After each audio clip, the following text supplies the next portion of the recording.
دوستانو کله هم چې ټلیفون کې مونږه د کیمرې سپیسیفیکیشن خبره کوو نو ټولو نه مخکې چې کم نام راځي هغه د میګا پکسل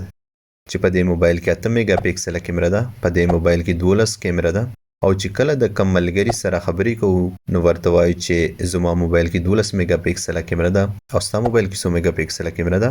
د ټولو خبرو کې تاسو کله هم دا سوچ کړئ چې میګا پکسل څه ته وایي او یا میګا پکسل څه مطلب دی تاسو د ویډیو ګورئ زبا پوره معلومات دې باره کې درته وړاندې کوم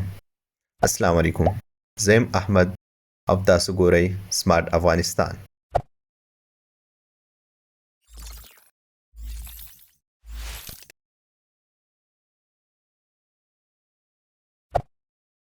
دوستانو میګا پکسل لنډ حالات ملین پکسل دي چې د دې نه مطلب 1 میګا پکسل 1 ملیون پکسل کیږي دا مثال په ډول کومه کیمره چې 1 میګا پکسل وي د هغې تصویر به 10 لکه پکسلونه جوړ شوی وي او پکسل څه ته وایي ګوره د هرې کیمرې شاته یو کمپوننټ لګېدلی وي هغې ته وایي امیج سینسر د هغه کمپوننټ نه مخکې کیمرې لینزونه راځي په امیج سینسر کې وړه وړه پکسلې وي تاسو یې د تصویر کې وګورئ دا هر یو پکسل د دې قابل دی چې معلومات کیپچر کړي تاسو چې کله تصویر اخلئ نو هر یو پکسل د هغې ځای هر څه کیپچر کوي چې په دې کې کم رنګونه دي کمه روشنایي ده او کم معلومات دا هر یو پکسل ځان ته سټور کوي دا ټول واړه واړه پکسل چې سره یو ځای شي نو تصویر ترې جوړیږي هغه کیمره پروسس کوي نو بیا ګیلري کې راته ښایي څومره چې ډېر زیات پکسلې وي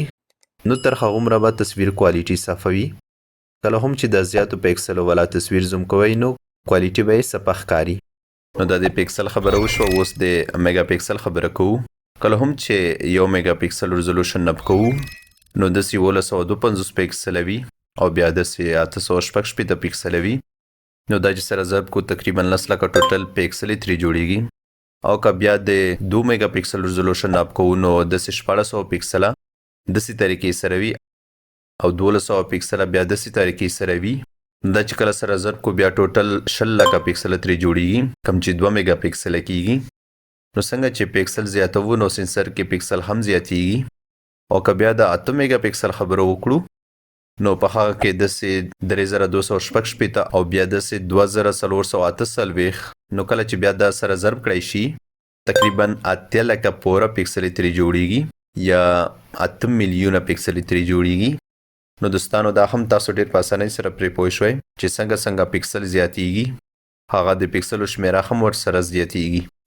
دوستانو دا و د امیج سینسر خبره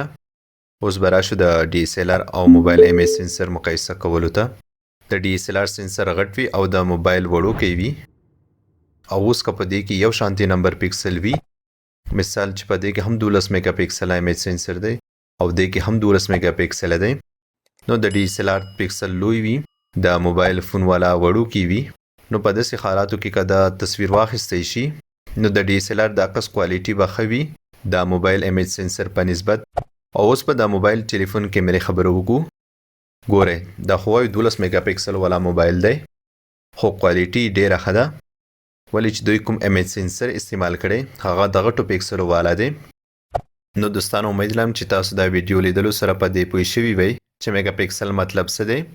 او د پکسل غټ یا وړوکی سایز مونږ ته په ګټی دی یا په نقصان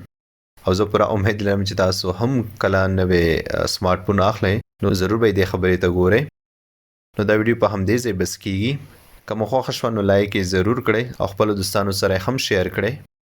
که دې چینل ته نوي وئ نو دا چینل ضرور د سره سبسکرایب کړئ تر څو زما راتلونکي کومې ویډیوګانې چې راځي هغو نه تر ټولو کې مخکې تاسو خبر شئ